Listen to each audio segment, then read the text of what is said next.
This is Legally Goff, where we mix law, pop culture, and the occasional chaos of real life. I'm your hostess with the mostest, Brooke Goff, lawyer, businesswoman, and professional truth teller. Buckle up, this isn't your grandma's legal podcast. Before reality TV, before hosting, and before becoming one of the most outspoken voices in entertainment, tonight's guest was lighting up television screens on both The Price is Right and Deal or No Deal. Since then, she's built an incredible career as a host, actress, commentator, and personality who is never afraid to speak her mind. Please welcome the one and only Claudia Jordan to Legally Goff. So, what a cool experience to be able to have Claudia Jordan on the podcast. One of the original Barker's Beauties from Price is Right. Second batch. Still, we're going to say one of the original OGs. You know what? I'll take that. More people would recognize you than some of the people that were in the first batch, I would argue. You know what? I received that. Receive that and you'll accept that. I'll accept it. Looking back, The Price is Right, I mean, it has just been embedded in American culture forever, right? It's still going. But looking back, what was your initial impression of the backstage environment when you first joined Price is Right? When I first got the job, I was like so happy. I remember when my agent called and said, "You booked it," right?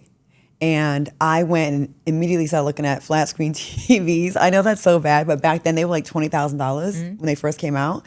And I thought that the pay I was gonna get for the week was my daily pay. So then when I found out what my pay was, I was like, womp, womp, womp. Yeah. You know, but still knew the value of it. I grew up watching The Price is Right. So backstage out the gate, it felt like everybody's real familiar with each other, like extra friendly, like the stage hands. You know, they definitely were real, I would say some were touchy-feely. They were people that were dating the makeup artists, or they were people that was having relationships at work. But it was cool at first. For a while, it was cool. It was fun at first. At first, it felt like the perfect job. And I know that a lot went down on The Price is Right or around you leaving and other people obviously leaving at the same time. I want to hear a little bit, though, before you went on Price is Right. What were you doing? I came to LA in 1997, right after the Miss USA pageant. I was Miss Rhode Island, and I came with $500. I didn't know anybody. And immediately, all the basketball players, the owners of basketball teams, celebrities, like it's almost like the bat signal goes off to say, new meat is in town. Sure. Because you get hit on by everybody. Like the people you grew up watching, oh my God, like it's crazy, right? So I started doing music videos, a little bit of this and that, and then the audition came to The Price is Right. So about 2 years of doing like commercials and music videos. How did The Price is Right come about, though? Was it your agent found an opening, or sometimes did it fall in your lap? How did it come about? There was a manager was it an agent or a manager? I think it was an agent that was in Santa Monica that told me about it, and I just showed up. I went, and I remember Phil Rossi, the producer that I ended up suing, I remember I did my little walk for him, and he was like, "Now that's a pretty girl." So I had a good feeling about it, but I also knew it was like a long shot. So it was just like, they were just seeing a bunch of people. And I didn't know why they wanted new models, because I always knew the girls that they always had. So for them to be an opening, I'm like, I didn't know all the legal stuff that was happening at the time. So. Talk to me a little. So you were on for 3 years. 3 years total, early 2000s. Talk to me a little bit about your experience working on Price is Right. Like good moments, not great moments. Talk to me a little about them. So there were two blonde girls on the show, Heather Kosar, she was a playmate, and Nikki Ziering, she was married to Ian Ziering from 90210. They were great. Like, we got along great. The men would flirt, but back in the late 90s, early 2000s, that was very normal.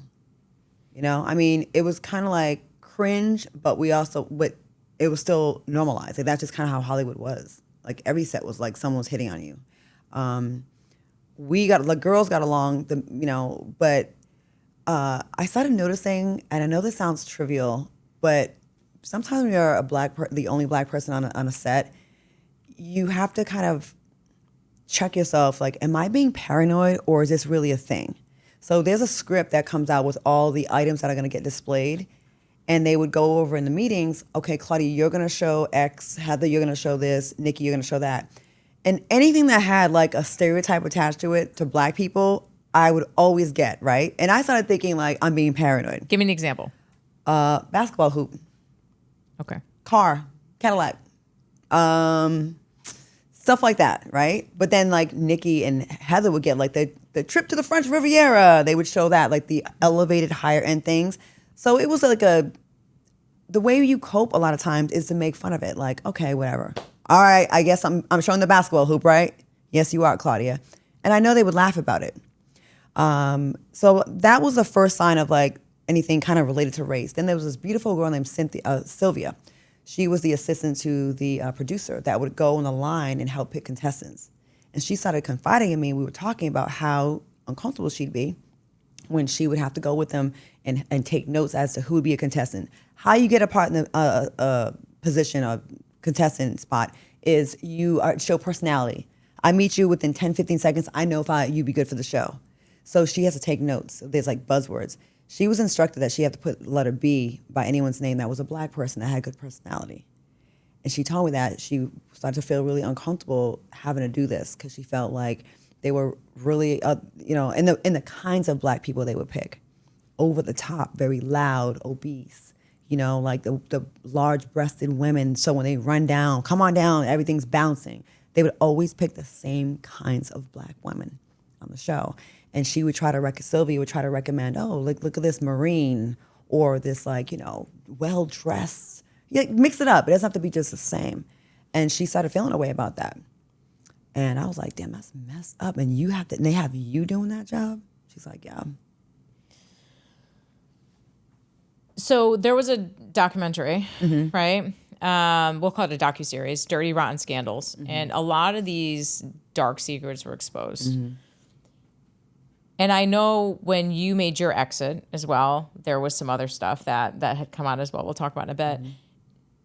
But with the docuseries, did you feel the pressure to stay quiet about what you saw when you were actively working there?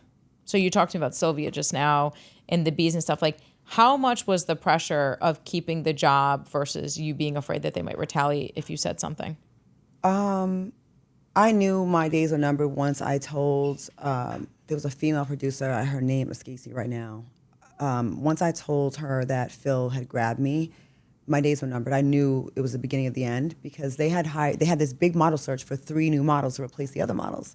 So we were permanent models on the show. All of a sudden, they wanted to start implementing rotating models. So the producers started pressuring me, hey, Claudia, we need to know if you're going to agree to sign this contract, this amendment, right, to stay on. But you'd be rotating. You wouldn't be here every week. And I said, well, who's going to be the one that's in charge of deciding how often I'm called back? The same guy that grabbed me and abused me. Why would I sign that? That's a setup. Like I saw the writing on the wall that they were establishing that paper trail and they was trying to get me out of there. I spoke up about it. Like I told stagehands, I told the female producer, I told the other models. Some would agree and say, yeah, I saw it. And some would say, I don't know what you're talking about because they didn't want to lose their jobs. And,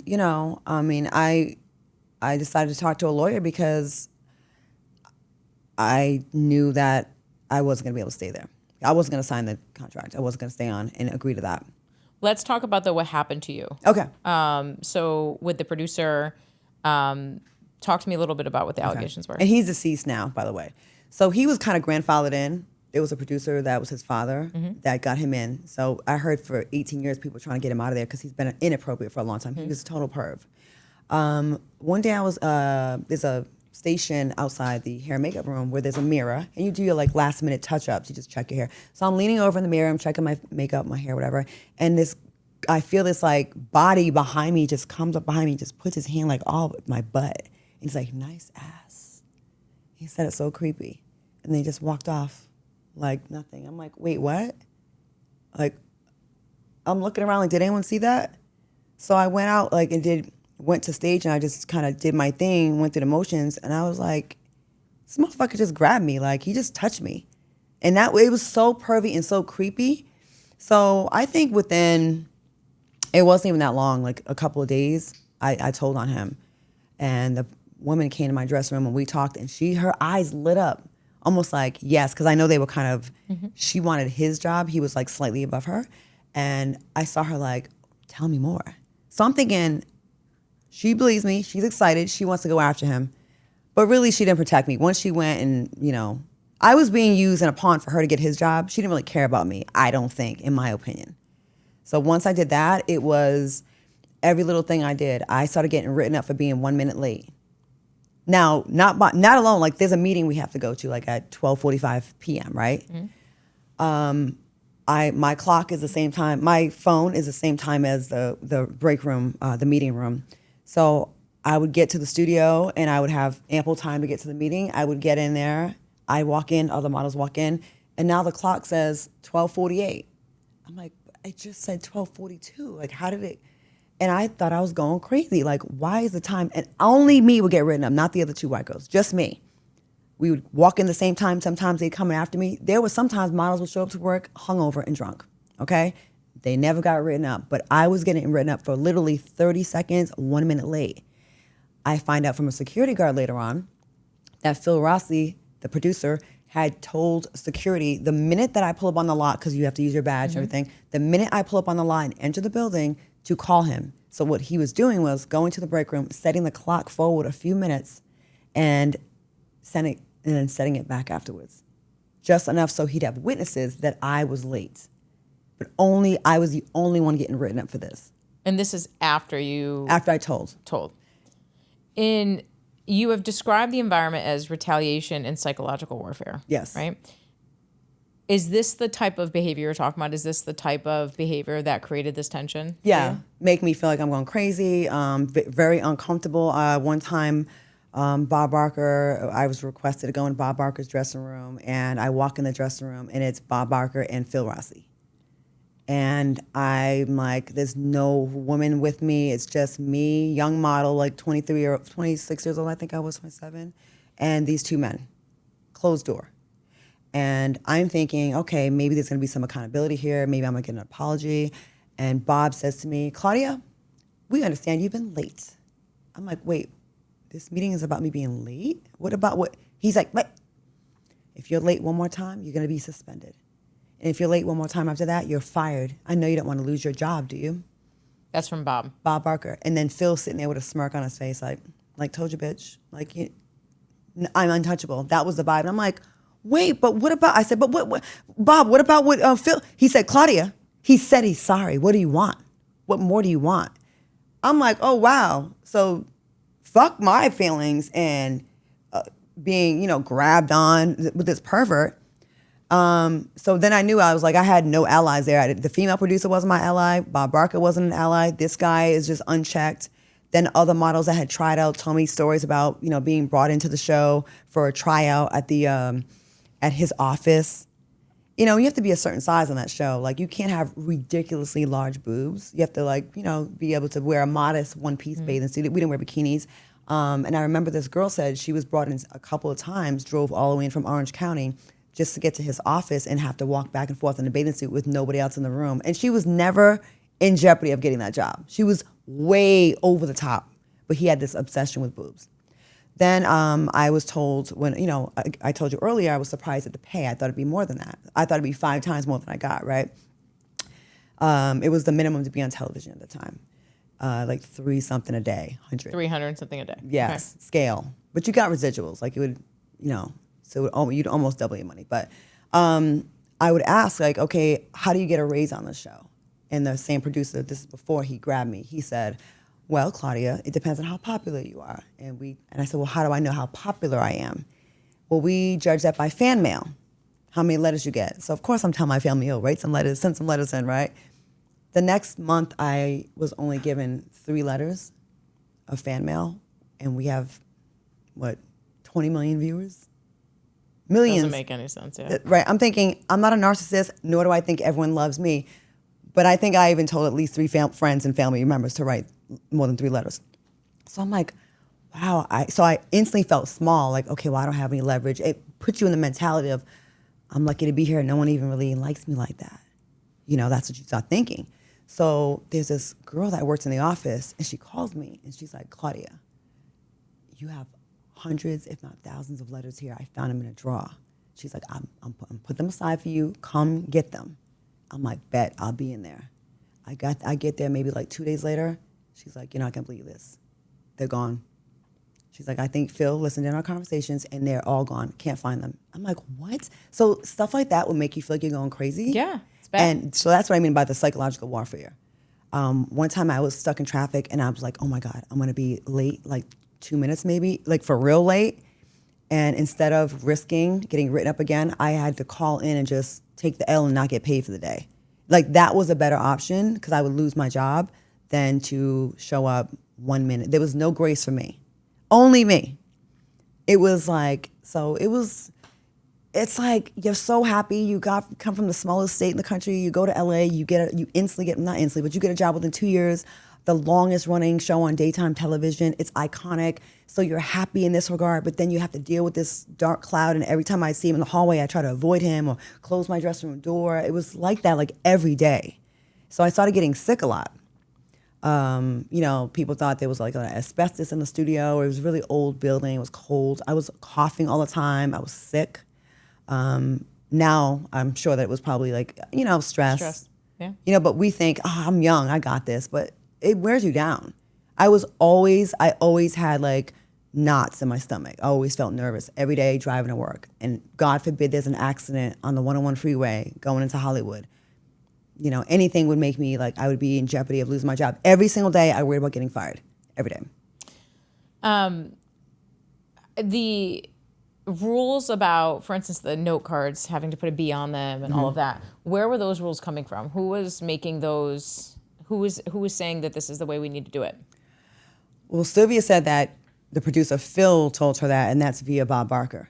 Oh. So I was told later on that he never wanted more than 2 black people on the show at a time. Bob. Yeah. Bob did not want more than 2 black people on the show, and he was also very homophobic, according to Rod Roddy. So Rod Roddy, the announcer, come on down, you're the next contestant. He'd always have the glittery jackets on. Mm-hmm. He was one of the announcers. So we became really close, and we would confide into each other about stuff that we dealt with on that set. And, one of the worst kept secrets in Hollywood was that, that he wasn't gay. He was gay. And Bob was really mean to him. Bob was really mean. We found out that Rod got cancer. And the one bright spot in his life was that shot in the 4th act of the show where he gets his close-up and you get to see him in the square. Come on down, you're the next contestant. And when Bob found out he had cancer, he removed that shot and made him where you don't even see him on the show anymore. And that broke Rod. It broke his spirit because he would power through the pain and the sickness and get to work. And like that meant that was his entire identity. Well, not his entire identity, but that was a big part of his identity. And he received so much love from that. And Bob removed that. And I remember I would go to see Rod Roddy every day until the end of his life. I was there when he died and took his last breath in the hospital. And he told me so many things about the mistreatment over the years and being called, his assistant being called a faggot, by Bob. Bob would put that little skinny mic down and tell the faggot get out the way and yell at him. It was like he was so protected on that show because America thinks he's this nice guy. Well, some people, now that they watch the tapes, are like, wait, he was kind of standoffish with certain types of people. Sure. But at the time, we didn't think so. Well, some people didn't think so. You didn't just endure the behavior, though, from CBS. You fought back. Mm-hmm. And as a black female, that was a very big deal when you did it. And it wasn't even that long ago, right? You had mentioned that you fought for many years to get a perverted Price is Right producer fired, right? What kind of resistance or professional backlash did you face during the fight? Because at this point, you were were you employed still or no longer employed? No longer employed. So how did it affect your professional life when it got out that this is what you were doing? I don't think that it really hurt me that much because I think there was always whispers about the environment of the Price is Right. I don't think people were super shocked, like, oh my God, Bob Barker, it wasn't like that. And luckily, before the lawsuit really was heavy in the news, an audition came about for Deal or No Deal. So I really wasn't out of work. I didn't have a steady, maybe like a year and change.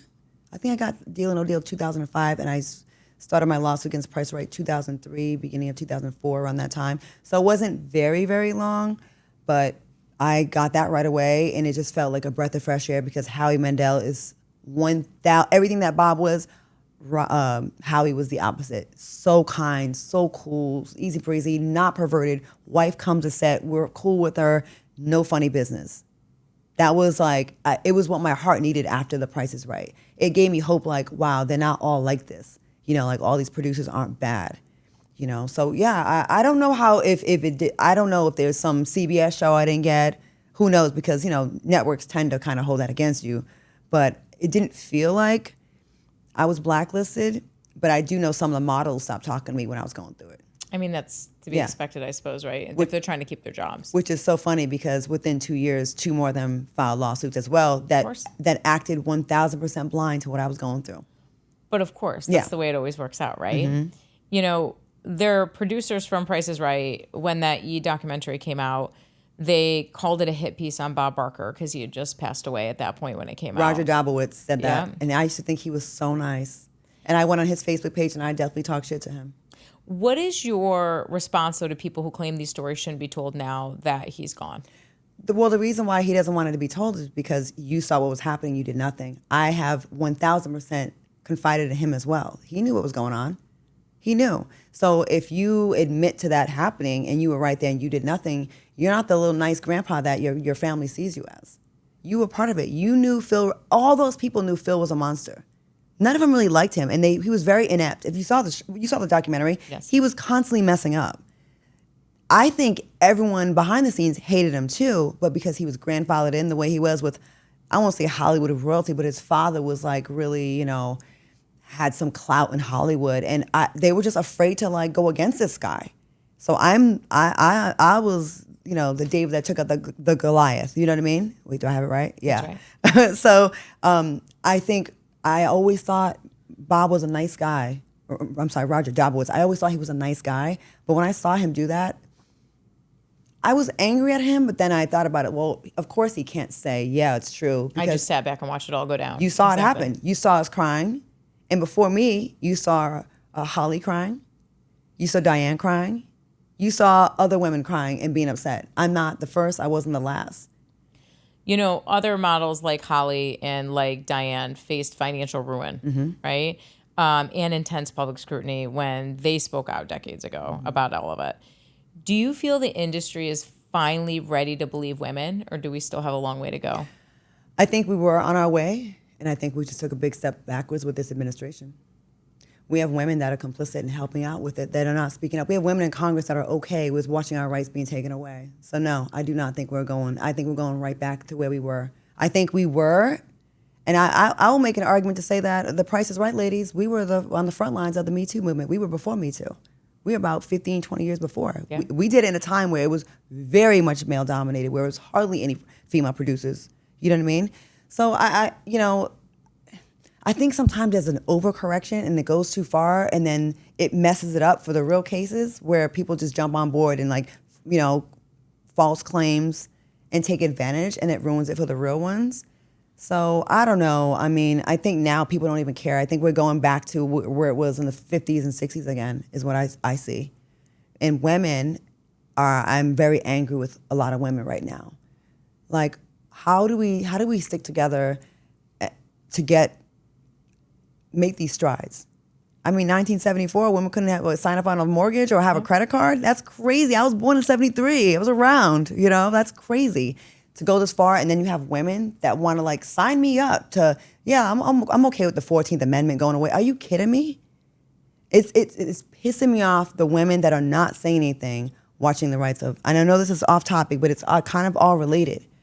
We need women to be true allies and stop being so male-centered. That's why these men get away with it. That female producer that I went to was thinking about herself. She wasn't thinking about me. She acted like an ally. Right. She wanted to use me to get him out of there so she can get the job. If her heart was in the right place, we could have done this together. We could have done this together. And you had like 3 more lawsuits after me. You could have saved your company a whole bunch of money and been a hero.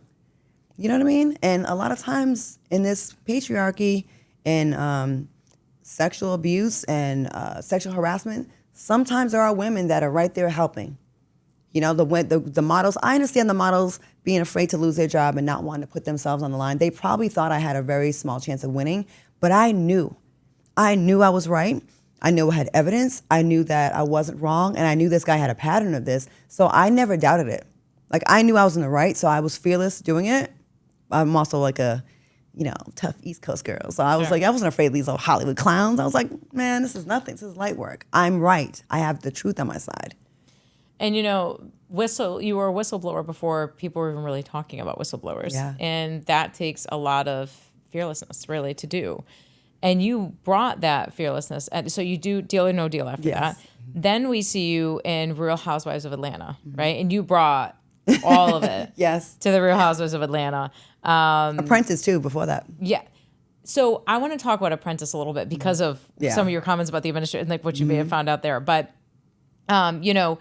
on the Real Housewives stuff, did you realize that you were going to be so embraced from the fans as you were? I mean, you were instantly in OG all of a sudden, like overnight. Did you realize that was going to happen? No, because with the scene that y'all saw in Puerto Rico when it was me versus NeNe, Yeah. at the time, I wasn't even a housewife. I was just a friend of the show. I was just on that vacation. I was surprised I was even asked to go on that vacation because usually they just take the housewives, the core cast that has as a peach holder. I wasn't that. I was just Kenya's plus one. They wanted a friend that, Kenya was getting ganged up on before that. Like everything was Kenya's fault. So they were like, it can't just be every scene. It's just like Kenya's evil. So they're like, we want a real friend, someone that really knows her. Now, Kenya and I have never spoken a lot, but when we do, we're cool. She was in Miss USA. I was in Miss USA. So anyways, I was just there just being a plus one, drinking my wine. And, I chimed in on how they were bullying. I do not like a bully. I do not like seeing like 5-on-1, 3-on-1. I cannot stand that. So when all the girls, like some of the girls were being mean to Demetrius when I spoke up, and that just sparked that scene between NeNe and I. And immediately afterwards, I didn't know if I was in trouble or did I do okay? And everybody was just quiet after that scene. It was what y'all saw on TV was not what happened. Like that's where I'm going because your verbal takedown of NeNe and you were so calm. That's the weird part. You were so calm. I'm like, there's got to be more to what happened. Okay, let's hear it. Okay, so all the insults she said about me, I'm a whore, half-breed, my clit left my body, my hair, I'm fat, I'm broke, I'm bankrupt. Everything that she said, they kept. Good, okay. Everything I said, I annihilated her. It was way more than what y'all saw. There was probably like 10 more that I said that it was just too much. Like if you just saw, like the way they edited it, it's like you can have a debate like who won. Most people will lean towards me, but her fans, it wasn't enough to make it where her diehard fans would say, no, she 100% won. If you saw the whole thing in its entirety, it was more of what you saw. I address everything. You know what I mean? And I never raised my voice. I never cursed. I had my glass of wine, and that was it. So the reason why I was so calm was because I was not emotionally invested with her. I wasn't a big fan of the show before I did it. I hardly even watched the show before. So I didn't have the same admiration as some people that were fans of hers. So she wasn't an intimidating figure to me. It wasn't like, oh my God, that's NeNe Leakes. I mean, before that, I worked on a radio show with Oscar winner Jamie Foxx, Kevin Hart, Ricky Smiley, Cat Williams. All these comedians would come in every Friday, and I'd be the only girl, one of two girls on a panel of male high testosterone men where the jokes and insults are 1,000 times harsher than what NeNe said to me. So I'm used to like taking a shot and retaliating right away. Like I'm quick at processing. Well, that's before I had a couple concussions, but my processing was super fast. They would call me like a sniper on that show. So when NeNe was, coming at me with these insults, any halfway decent girl has been called a whore when she was a virgin, has been accused of being a slut. That's just kind of comes with the territory. So I expected those comments. I've been called a half-breed and all kind of things since I was little. You know what I mean? My mom's from Italy, my dad's black. Nothing that she said rattled me. Nothing rattled me. I was like, this is all like insults 101. So that's why I was able to stay calm. And I've always thought, and you're an attorney, whoever controls their emotions wins. Always, every time. When you get emotional, you're going to start making mistakes. You're going to start stuttering. And she didn't get to me like that. Matter of fact, I was kind of on a high after that scene. You were so calm. Yeah, I was. And then after that, NeNe, like the next day, she wanted to stand next to me. And I was like, I got her. I knew I got her. But I didn't look at it as a war with us. I thought she's an OG vet on the show. I'm a newbie. Now that I've established this respect, we should probably be able to make some good TV after this together. Like, you know what I mean? Like we should have just like sat down, squashed it out, And then we could have made some good TV together after that. Because she's still funny, though. She's entertaining. Yeah. So, I mean, I hate that a lot of times these beefs end up spilling over into real life. And then you be at an event and it's awkward. And, you know. But she did send me an email after that reunion. And because there were some parts where she broke down and she was emotional. And I got up and said something nice to her. And she did appreciate that, which I thought was super dope. I checked my email when I got back home, and she was like, hey, I just want to say thank you for some of the nice things you said. And I never shared that I didn't try to exploit it. It was like a thing that was between us. And so when people think it was like World War III, it really wasn't. To me, it wasn't. It was, to me, I really wish people would look at it more like a TV show. And when I say people, cast members. Because you really will go out and really feel like you have beef with these people. And I think we should be looking at it like a telenovela. We just got dramatic for a few minutes, and then let's go get drinks. We're good. Yeah, let's go get drinks. Yeah. Let's get drinks, and let's go run these numbers up and, like, get better contracts. Let's plan some shit. Like, you know what I mean? We don't have to really feel weird when we see each other, where I go out and I'm like, oh, my God, do I say hi? You know? But it's a business, is what you're saying. It should it's be not a business. Personal. But in reality, it's, you know, when you're acting in a movie, I can hate you and shoot you. I can, you know, do whatever. And then we're laughing in the next take. But reality, some of it's real. After that trip with the NeNe Leakes takedown, that's what we'll call it, the takedown. The feud got super highly personal, especially with some of the viral comments about your hairline and the edges and all that shit. Did you feel the cast resorted to these low blows because they felt that they couldn't beat you intellectually in an argument? Do you think that they were now intimidated by you, and the only way they could get at you is just these little low blows versus going toe-to-toe after watching you take down NeNe? After the takedown, well, Puerto Rico, they call it, a couple of girls said, I think it was either Phaedra or Candy. I think it was Phaedra. She said, Candy was giving me props. She's like, whoa. And I think it was either Phaedra or Candy said, remind me not to ever get into an argument with you. I think it was Phaedra. I said, yeah, that's a good idea. Because I'm fast, and I established my respect. But I think after that, it was almost like, we're not going to, we're not messing with her like that. I definitely felt it afterwards. Like, the people that were down with me, like Cynthia, Kenya, Demetria, they loved it because I was fighting the people that were kind of mean to them. You know what I mean? So it made our bond. I was just with Cynthia 2 days ago. We're still cool to this day.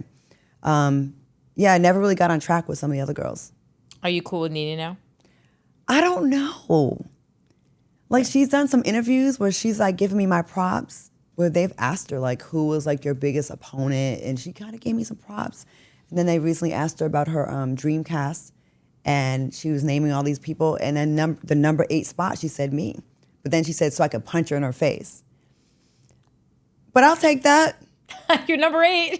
Hey, you got a contract. I made it. You have a contract. I don't take that. So, and then I hear you. Then I saw her at the BET Awards, and I said hi to her last year, and she didn't answer me.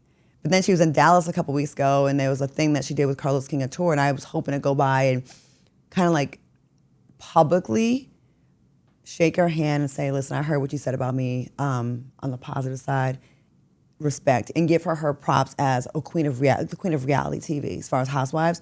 I really wanted that moment to, like, I think now in these times with so much negativity, I think a nice moment like that would be dope. I agree. And I felt like she was putting the olive branch out there when some of the things that she said as well. And I received that. Like, listen, I'm cool to squash drama with everybody except Omarosa. She's the only one I won't squash it with. So I guess my question is, are you cool with NeNe right now? I'm cool with her, yeah. If I saw her out, I would say hi. I'd be like, what's up? You looking good? You got Not Omarosa, though. No, I think she's a very bad person. I do. We used to be friends, and I got to really see her character when we did Celebrity Apprentice together, the All-Stars. And it was sad because I really was trying to give her a chance outside of what her reality persona was. And I saw for myself what kind of person she is. You know, it was confusing to all of us that watch Housewives. Not that I watch Housewives, but I do. So one of the most memorable seasons of Real Housewives of Atlanta, you were on it. Yeah, season 7. Highest ratings. Legendary ratings. 4 million views. And then you were let go after 1 year. Well, kind of. Talk to me about the story, because I'll tell you, to the people watching, that's what it looked like. Now you see me, now you don't. Yeah. Was this a network decision? Was this a Claudia decision? Like, what happened?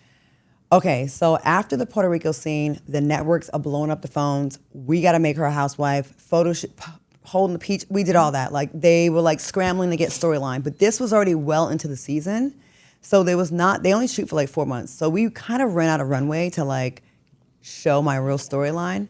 So they rushed. We did a couple things. They showed me doing stand-up comedy, which never aired, which would have put a button on my story because they showed me failing at comedy, and then I ended up doing a real set, and it was successful. It was good. It was funny. So what happened was after that, NeNe starts really putting her foot down about these girls need to start showing who they're really dating. We're tired of people, like, if I have to show my relationship, so should they. And that's fair. Some of them were kind of coasting by, like, not really showing their real reality. So I was just new to Atlanta. I had just started dating this guy who was an NBA player who I never went public with, right? Can you tell me who it is? No. Off camera. Deal. No, it's great. Because it's embarrassing. Now, I would have been humiliated if I would have brought him on the show.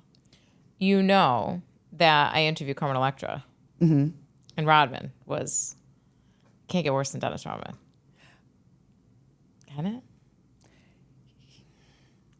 Worse in a way that this guy he's a love bomber. And like, Interesting. While he was dating me, he proposed to his ex-girlfriend. We don't like that. So that would have embarrassed me. Yeah, we don't. On public television that everybody sees, and now you're in the court of public opinion. Right. 100%. So it's a basketball player.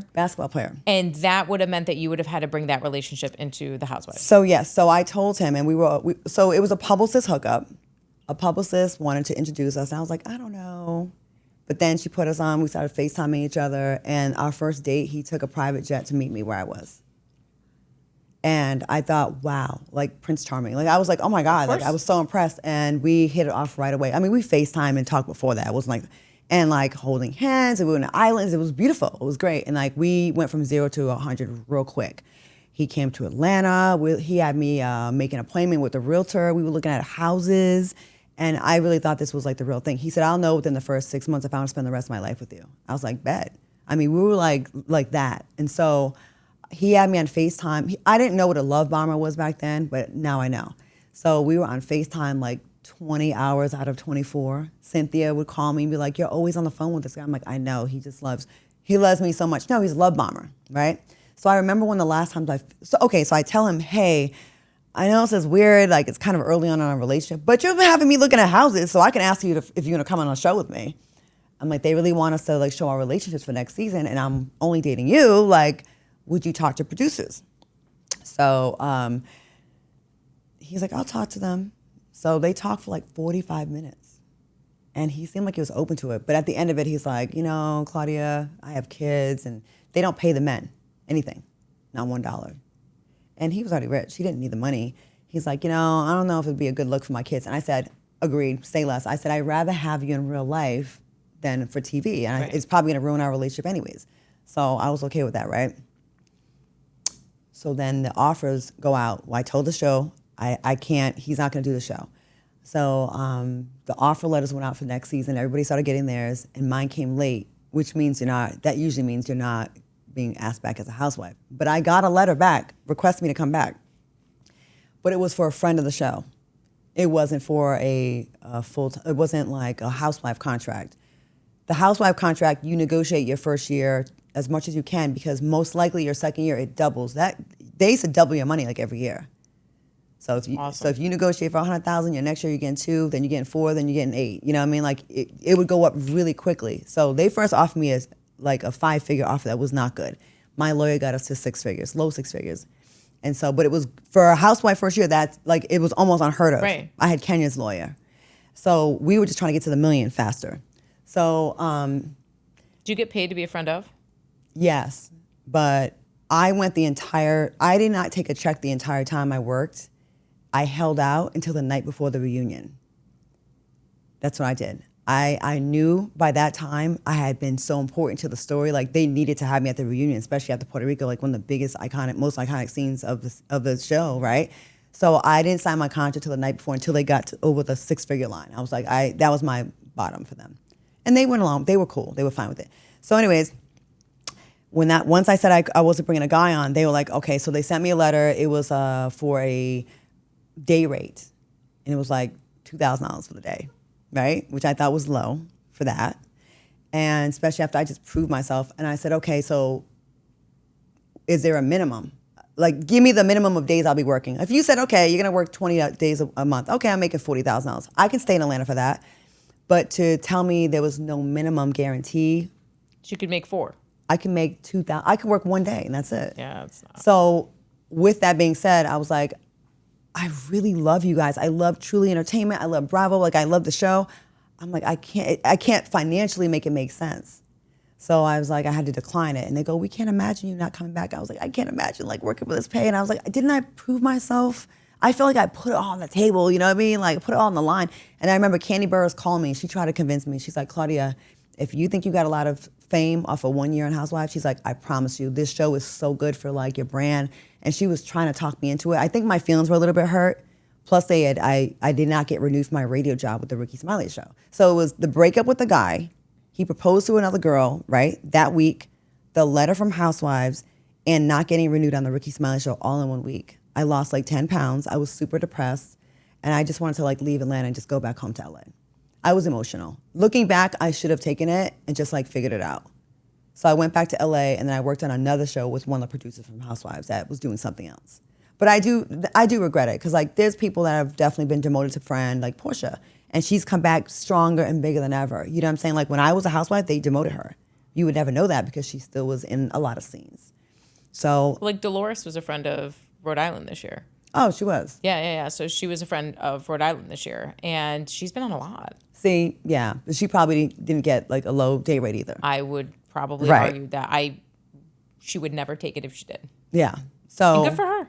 And I was in my feelings a little bit. I felt like, everywhere I went, I'd be on a plane and like this like old middle-aged white man would come out the pilot and say, oh my God, you're Claudia Jordan. Like my wife loves you. Like people that I would never think were Housewives fans, who I would not think would be the demographic, would come up to me. So you do, like it was, I didn't realize how big it was when I was on it. Outside of Housewives, you talk openly about this OnlyFans foot thing. Okay, I got to hear this. Number one, I'm not a foot person. I have to be honest. Me neither. So I know that they give you a hard time on Housewives about the fee, right? But talk about coming back and kind of doing a like one of these to people because you take care of it. Or do whatever you did. I want you to tell me about. I got surgery, but they had surgery, but then you turned it into an income generator for you. I didn't. Right? I never posted anything. I never did anything with it. Okay, so talk to me about it. Okay, so I went and did the Breakfast Club. Yeah. And I had the surgery was like fresh. I just had the surgery, right? It was still healing. Yeah. So Charlamagne's like bringing up the feet thing. They always bring that up. And to be clear, I wanted to clear the record. The pictures that were circulated online, my feet never looked that bad. Like the screenshot, I was like, what did y'all do? Did y'all photo, like. Of course they did. They darkened it up. They made the nails look, it looked crazy. I'm like, I never looked like that, especially on camera. I mean, your feet look great. I have a little bit of hair from just wearing heels, but they're not like what they showed on TV was unbelievable. I have like regular wear and tear from wearing closed shoes and. Fair. Right? So I was on the Breakfast Club and Charlamagne says, you should start an OnlyFans. You know how much money you'd make. I said, okay, I'm going to do it right now. I created the page and I never uploaded, but maybe I should now. Because I need a job right now. What do you have to lose? Nothing. Maybe I'll just do some AI feed. Listen, to each their own. I judge no one. Well, some, but not many. Some people love feet. They do. I'm not a foot person. Do not sit on my bed and do not put your feet on my bed or my furniture or in the airplane, taking the shoes off. But you had the surgery. Did you have the surgery because they made it such a big deal? Like, of Housewives, like if you never went on Housewives, would you have had the surgery? Probably not. Not terrible. Okay, this is what happened. Once all the stuff happened, they did need a storyline. So I thought, I'll show myself going to a consultation with Kenya. She makes fun of me. I'm going to show my feet and be vulnerable on the show. But by the time the reunion comes around, I will have had the surgery. And who cares? It'll be a non-issue. So I let them film this. You're all but my feet. It's out there. When I had the actual consultation, the way they explained it, it was so barbaric. It was way worse back then than what they do now. I reneged. I couldn't do it. So I put all that out there for the world to see. So then after that, every single red carpet. The camera goes down. Every interview they ask me. So it was like probably, I just had it done like 2022. Well, they look great. Thank you. So it was like, 6 years later. So I had to just made fun of for all those years. So I finally had him done. I mean, it was always something I was self-conscious over, but. But you were an athlete. So between the heels and then between the being an athlete, yeah. I'm sure your feet get beat up just like every other female. As a model, I'm a size 10. And I remember doing photo shoots where they put me in a size 7.5 and I'd be in them for 8 hours. So I started getting hammered. Like my feet got deformed like this. And when I ran track, I always wore shoes that were like a size and a half smaller to be tight, to grip the track. I was a sprinter. So just my toes are like permanently like this. Now, if you really want to get the real long-term forever surgery, you'd have to cut the tendon to release it. So it'd be like this. But I would feel like, how am I going to run? I would feel like that would affect my walk. You're not. So I didn't want to. So I just did this superficial, just cut the corn off, which can come back. Because the underlying issue are the bones. They look great. I have a little, I'm 53. I'm supposed to have some wear and tear. And you've literally been wearing for many years. Since I was 14. 2.5 sizes smaller heels for multiple hours. So you're going to get a pass on that too. But yeah. We talked a little bit about, we're not going to get into politics, but we talked a little bit about, I've never talked about politics on the show. Oh. I know you host the Side Dish on Fox Soul, yes. right? And you've always spoken your truth about major celebrities and some of their actions and everything else. But one big one was the Chile federal election result stuff. Mm-hmm. So I know there was a donation of nearly $900 to like a Trump-aligned PAC, mm-hmm. and then there was a mistaken share of Michelle Obama conspiracy theory. You kind of had your mind made up on this before it even started. Why were you so quick to react to that? Because like I said earlier, I don't understand anyone in alignment with a movement, a party, or an administration that is actually going against people that support your music or your kind.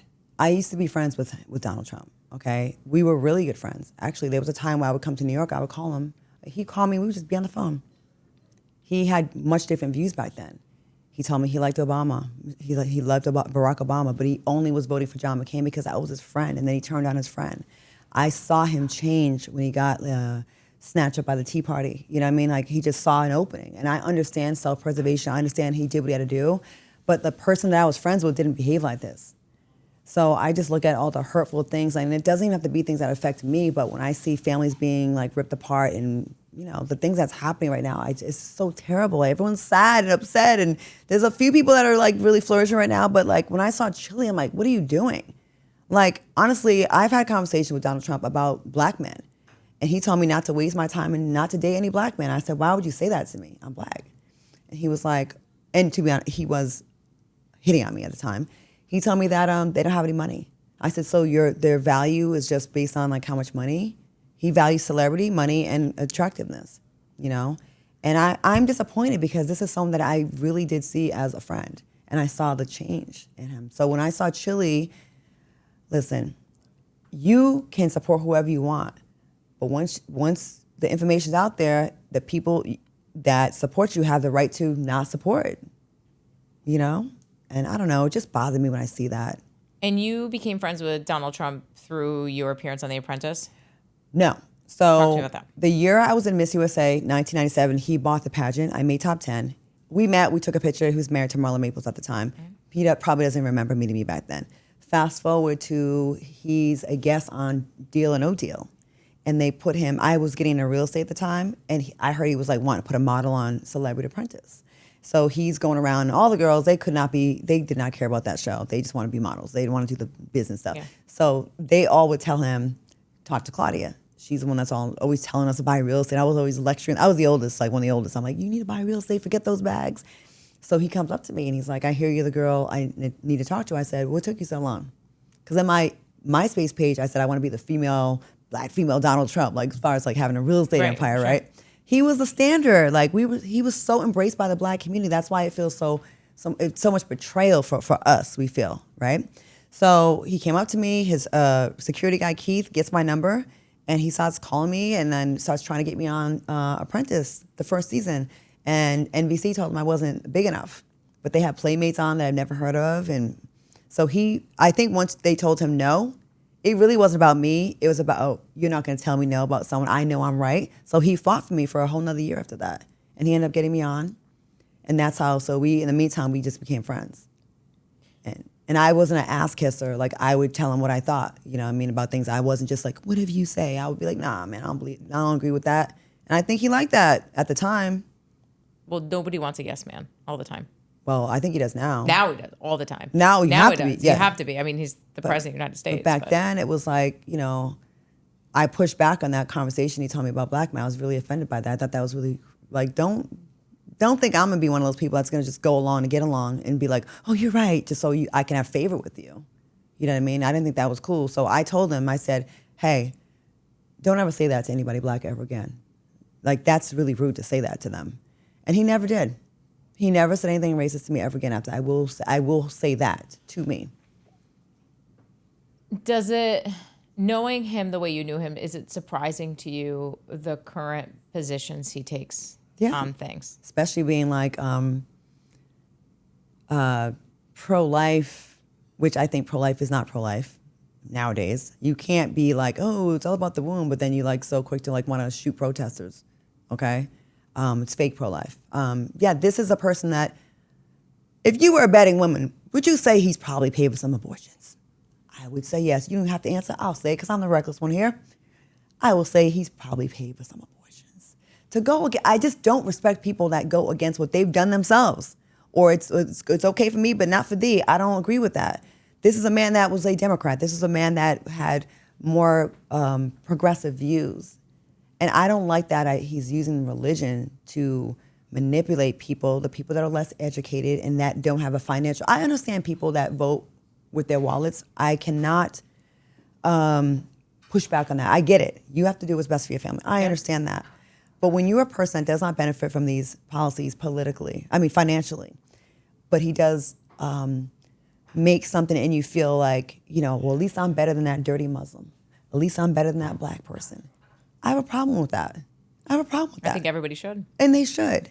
I don't care who you are. Yes. And it could be Donald Trump. It could be anybody. I would have a problem with that person that you described. 1,000%. I've always had issues with people using religion to manipulate people to think they're nice people. When I lived in the South, and this is not a South thing, I'm not just dragging the South, I saw a lot of fakeness where people, some of the most horrible people that I knew would have religious quotes in their bios. Or they would just lead with a Bible verse or Bible quote. And I feel like they're full of shit. You're doing that to that's a smoke signal. Look over here, but really over here, I'm doing my dirt. I'm a pedophile, I'm a rapist, I'm a thief, I'm a liar, I'm an adult, I'm all the things. But as long as I can say I go to church on Sundays and I can quote a few things in the Bible, I have manipulated you to think that, you know, I'm a person of God. I think people that are really living the way that we're supposed to, whatever religion or no religion, you don't have to be a religious person to be a good person. People who are living right don't have to tell you. They just do. I don't have to tell you a Bible verse to show you that I'm a good person. I'm going to go outside and see someone that needs some food and just get it to them. And then you're not going to post about it on social media. Exactly. You're just going to do it because it's right. Just do it. Or just like, don't be a jerk. I don't think it's that hard. So I just don't like when people manipulate others that are usually less educated by using religion. And that's been done since slavery. Like, you know, make them think, oh, you suffer here on earth, but when you get to heaven, that's when you're going to get all your get back, your rewards. But meanwhile, I'm getting mine now. I just don't like it. It just bothers me. And I don't like that he tapped into that. He is not a religious person. This man has never read the Bible. I can guarantee you that. Okay? So to use that, like, use something else. I just want to be more honest. Like, hey, man, listen, I don't care about the culture stuff. I'm about money. We can respect that. I can respect someone that just says it like it is, whether I agree with you or not, but I can respect you. But when you manipulate and religion and this, that, and the third, I don't like that. Well, so recently, very recently, there was the UFC fight on the White House lawn, which was, we can all have our opinions on that. So you'll talk to half America and they'll be like, it's the best thing ever. You'll talk to the other half and we'll be like, what are we doing, right? But we're just talking about Chile and some of the stuff with that. But then the UFC fighter, Josh Hockett, just won his match on the White House lawn and used his post-fight interview to shout Michelle Obama's a man. National television. For no reason. Michelle was not there. Michelle had nothing to do with it. They've been out of the White House for 10 years, the Obamas. Since you just cleared out Chile for boosting that same kind of rhetoric online, Why do you think people in entertainment and sports feel so entirely comfortable using their massive platforms to disrespect a former first lady? Well, this president's made it okay.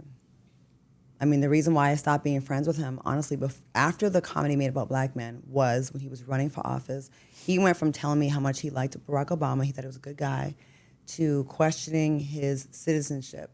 Now, a regular white person, minding their business, living their life in a nice, cool way, may not think, how was that racist? It invokes a feeling. Slavery was not that long ago, okay? Like my grandpa's parents, and my grandpa's grandpa was a slave, okay? It wasn't that long ago. 1865, it was not that long ago, right? When you question a black man's citizenship and ask for papers, that feels like, boy, where's your papers? So that's when I stopped being friends. I'm like, yo, come on, dude. Like, pick something else. So when he started being disrespectful to, we all had an issue with George Bush, but now we love him because by comparison, he seems like a nice guy. Saint. We love him now. I was at the inauguration when Barack Obama won. When George Bush's helicopter flew out, or a helicopter plane, it was like this, right? Everyone was like, get the fuck out of here, right? Now look at him. Giving peppermints to Michelle Obama. That's how polarizing this guy has been, the new guy, right? So I just think the way he's so unprofessional and not dignified, he's made it okay for people who are racist or just assholes to feel comfortable. Before there was shame, where now I'm not going to say that. I'm not going to disrespect the office. We don't have that anymore. We have a guy that thinks it's funny to retweet a poster, a video of the Obamas as monkeys. We know what that goes back to and that implies. And then we have black Republicans like, what's his name? Tim Scott and the other Donaldson, all the other idiots that think, oh, it's not racist, that are complicit, just like the women that go along with this other stuff. Pick-me's, just not with it. So yes, as much as we did not like George Bush at the time, do you remember anyone ever trashing his wife? No. What did Michelle Obama do? She was pro-healthy foods and fitness. And she was a mom. A mom, a great speaker, and a woman. And I'm so sick of it. But people say, how is that racist to say that she's a man? That is something that black women have dealt with for a really long time. They imply you're more masculine. You can take more pain. That definitely has racial origins to it. Implying a black woman is more masculine. She can take the pain. Look at the inequality in the medical field. Like, they don't even treat black women the same. Like, our rates are so much higher in childbirth because they don't take black women's pain seriously. You can take it. It's like, it just pisses me off. So this idiot beat a black man in his match. You're in front of the president. This is the 250th year celebration of America. In your moment of winning, your first thought was not about thanking God and making it about the training and the hard work or even shouting out your favorite president. You had to bring up Michelle Obama. And I believe that he was put up to it. I think that him and Trump, he was trying to entertain him and make him laugh. I'm so sick of these men lining up to kiss the taint of this man. Like, I don't see how their women can have sex with them. I don't. How are you turned down by a man that grovels after another man? Like, how is Stephen Miller still getting coochie? He's already hideous.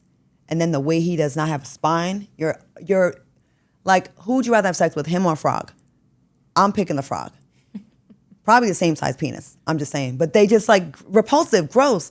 How does a woman say, that's my man, my leader, when you just grovel behind him? It's embarrassing. So I know I just went off and said a whole bunch of stuff, but that just really pisses me off. That was just so disrespectful. Michelle Obama and Barack Obama had the most death threats of any. I would believe right? That. Even with that and all the things they were called and made fun of, and apes and KKK, there's newspapers in Texas, Terrell, Texas, that refused to put the Obamas on the cover of the newspaper the day he won and made history. You know what they said? The reason was, this is not a scrapbook. It was so bad for them to do that. And it's just like, God damn it, there's been 47 presidents. We have one. And no women still, right? Well, if you ask me, she did win. But anyways, it's really frustrating, and it's a dark time, and I do feel like I have to be careful with depression sometimes because I consume a lot of news. I'm always watching it.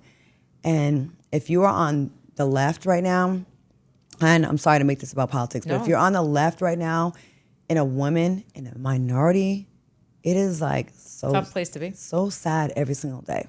It is so, like, I want to cry right now. Like, it's so sad every single day. I feel like, oh my God, another right. We're closer to this. And before, there was a time where we'd be like, oh, they want to bring back slavery. Oh, that will never happen. There's so many guardrails. And then you're like, oh, Louisiana, taking away bail, taking away this. Oh, you can stay in prison for the rest of your life for weed. Okay, where other states, we're making money off it corporate-wise. I know people 35 years in prison for weed, right? But guess what? They stay in jail, then Walmart gets free labor and Victoria's Secret. Slavery, it's just a creative way to bring it back. It's back. It is back. Do I sound radical? I know, I probably do, but it's true. And we all speak our truth. That's what the podcast's about, right? yeah. And so every day, like I have to try to take breaks. It's like a car crash. You want to like see what happened, but then you see it, you feel horrible, and there's nothing you can do about it. And you got these people that are like laughing and mocking us, you know? And we haven't had like a bright spot in a long time. And I remember feeling good before. When I went to, and I'll leave this alone with the politics, unless you want to keep going. I went to the inauguration. I went to the Democratic convention in Denver. And I was walking to it and I was like, just taking it all in. It was history, right? And I just remember feeling so good. I'm product of white mother, black father. I've dealt with racism since I was born from both sides. Okay, I've seen it all. I've been called it all. My mother was called a nigger lover. I was called half-breed, everything, okay, right? So I go to this convention. I see a white man and a black man, both blind, arm in arm, walking down the hill to go into the convention center. It was so impactful. They didn't see color. They were just like, yo, you seem cool, you seem cool. And I was like, America's getting there. We're finally getting there. And I felt it for 8 years. I felt like, it wasn't like, I felt it was like getting to a place where it was like we were being respectful.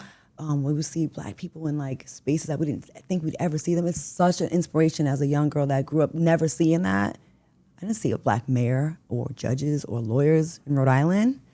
And then seeing a president, it didn't feel like, yes, pro-black, F white people. It felt like, damn, it really is a place where anyone who puts in the work can get there. So it felt so good. And to see that we're so far away from that is so sad to me.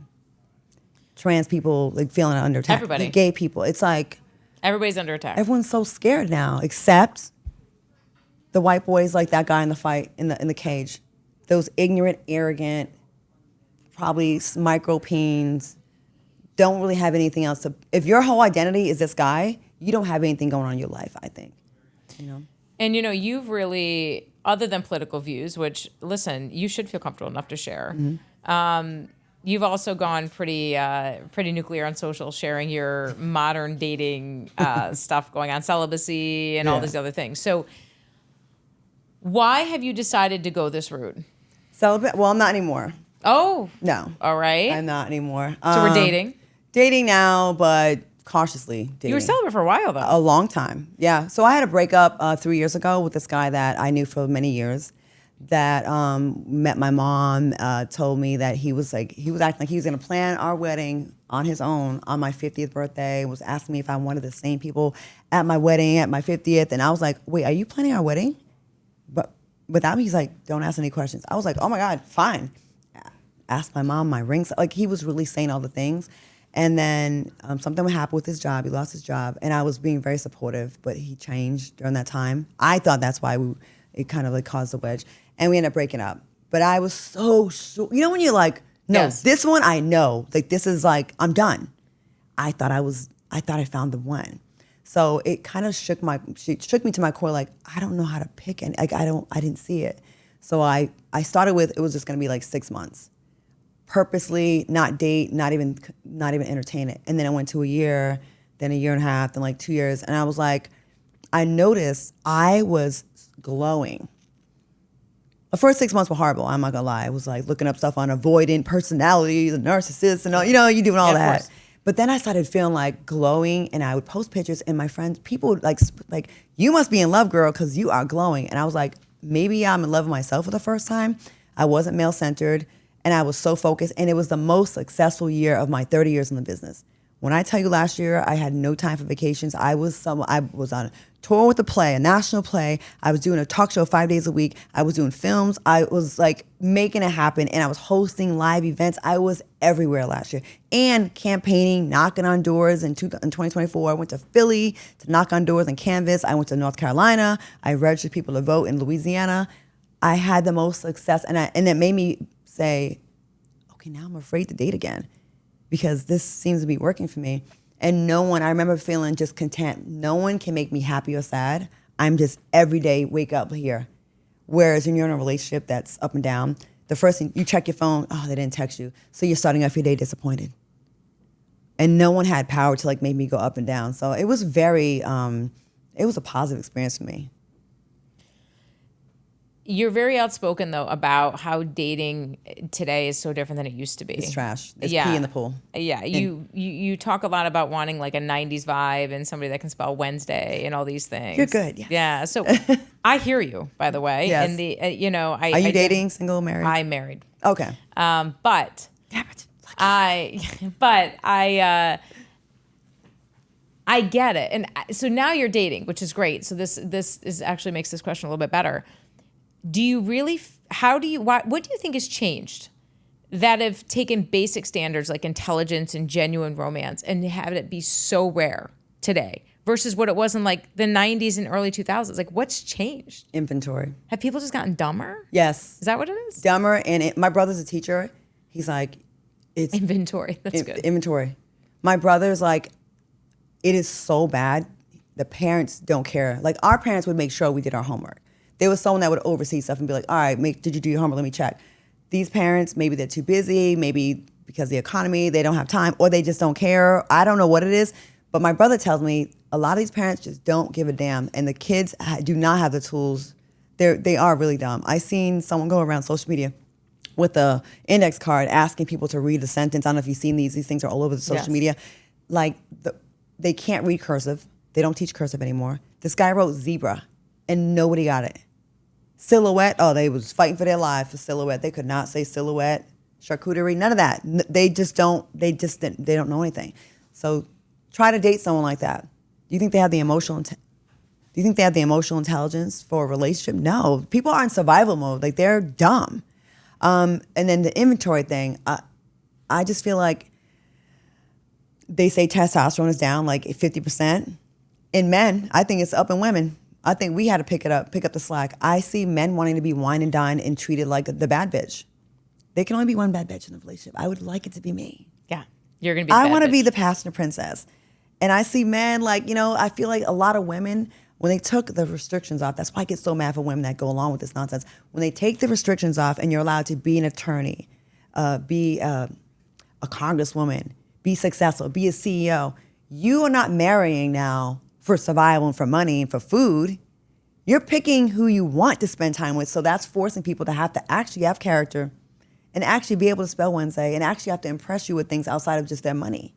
So when given a choice, I mean, if I have to be with someone because I need to eat, all right, you don't have to do anything. I need you. Now, I have a Bentley. I got a Range Rover. I have a house. So you get to pick who you want. I get to pick who I want. So now a lot of men that are like, wait. I've seen guys say, I can buy you a Benz. I go, I got one. I can do this. I have that. So when you say you have all these things, they're forced to have a personality. They've never felt this before. They're like, wait, what? I have to actually be engaging and smart. And so there is the problem. That's why I feel like they're trying to repeal things and get women back in the kitchen. They don't have to try as hard. Instead of them stepping up, they want us to step down. So I just refuse to be with someone stupid. I have no patience. I am prejudiced against stupid people. And you can put that on a t-shirt. I am. Because you had all these years to be curious. When I was young, 1984, my mother bought us a set of encyclopedias. Remember the blue ones with the gold letters? Every day, I just had curiosity. I pick up, all right, today I'm getting the letter S. I'm just going to read. I'm learning about sex, sewing machines, San Francisco, just sugar factory, sugar cane. I'm a beast on Trivia Pursuit, okay? I know, like, random things. Now, people are just in their phones, being a narcissist, taking pictures, and they're not even looking up anymore, So I don't know. I don't know what came first, the chicken or the egg, but everybody's stupid. Well, but the person or people that you're dating? I'm talking like 2 people. People. Yeah. They're not stupid. They can spell. Did you have them take the They test? can spell. The Wednesday test? They can both spell. They can both spell. Silhouette's kind of a hard one. It is. That's like for like the 4th or 5th date. But you can say it. Well, I'm not even asking you to spell it. Well, we got to ask them to spell it eventually. Eventually. But see, I was a spelling bee champ in 5th grade, so I'm a little bit bougie when it comes to spelling. And I was also a writer for a newspaper. But could I spell silhouette? Anyways. We'll talk about it off air. But yeah, I don't know. So you're dating, everything's going great in your world. You are making, getting older and Black women look amazing, Thank right? you. Which is amazing because, I think that there's always this stigma with women, no matter Black women getting older. And I think that they're starting to see you as a big movement in the Black community. I think that's amazing. I And for appreciate you, that must be pretty amazing because it means so much to you. It does. I appreciate that because I've been around women that don't want to say their real age, and I've never lied. I always Who cares? I say it because I want to get the stigma away from why do we throw women away after 35? They can't be sexy. They can't be in shape. They can't still look good. Yes, you can. Take care Women of look yourself. their best after 35. They live their agree. best life after 35. I feel I look better, except these little lines right here, which I'm talking to my girl about maybe seeing if I could fix that. But other than that, I feel like I still am vibrant. I'm still fun. I mean, I can't do certain dances anymore. They would hurt my knees. But I never really was a good dancer anyways. I'm not going to twerk. There's no reason for me to twerk. I don't twerk. But yeah, I want women to stop thinking that they have an expiration date when men don't. I hear Because you. now studies are coming out saying that a lot of times with infertility, it's the bad sperm. So maybe it's your sperm. Don't be hate on my eggs. Maybe it's your sperm. Maybe your sperm is trash. And we've been getting the blame all these years. I bet you that's exactly what it is. The men in the room are laughing and they know that's true. How's your sperm? Yeah. You know you have good sperm? Excellent. How do you know, though? I don't. Huh, you have a lot of kids. But Grady has no kids, so he's just going by. We got to see. I'm just guessing. But we get blamed. We actually know a lab we can send it to, and we can get an answer, and then we can just talk You should about do it. that in one of the episodes. Can I judge this? Can I be at this, like a sperm pageant, maybe? Like a Maybe a sperm pageant. sperm Perfect. pageant. We have a game show in the works. Remember, Yeah. there it is. Winning There it is. sperm. Yeah, win. So all the housewives go on Traders. I'm obsessed with the show. Have you seen it? I haven't, but I keep being told you need to be on Have Traders. you gotten the letter asking you to go on it? I was talking to the casting director, and you need to nothing's just go happened. on it. I want to go on The it. answer's yes. Because I want to. The same casting director. I think they were here recently casting. Yeah, they were. Fox was it. We talked about it. I want to do it. I want to do Traders. I've been told a million times that I need to do Traders. And so apparently that's like where the housewives go. You have to do Traders. Yeah, Phaedra was amazing. I heard she was really on good. Traders. They should pull me for the civilian, and they should pull you for the celebrity one. So Allison Katz, I think, is the casting director for that. You know what? Let me email her. Allison, here I am, Allison, my friend. Allison, what are we doing? Let's clip this. Allison, we want to go on Traders together, please. We will kill it. Let's kill it. Done. We'll just chase everybody out of the house with talk about politics and everything else they don't want to hear about. And Okay. bad sperm. It's perfect. We'll get Bad rid of the men sperm. that way, anyways. We'll have a sperm pageant to eliminate them. That's perfect. Losers go. It's a wrap. Thank you. It's been awesome. Oh, this is And fun. I can't wait to see what's coming next for you. Thank you. Anytime. I appreciate this.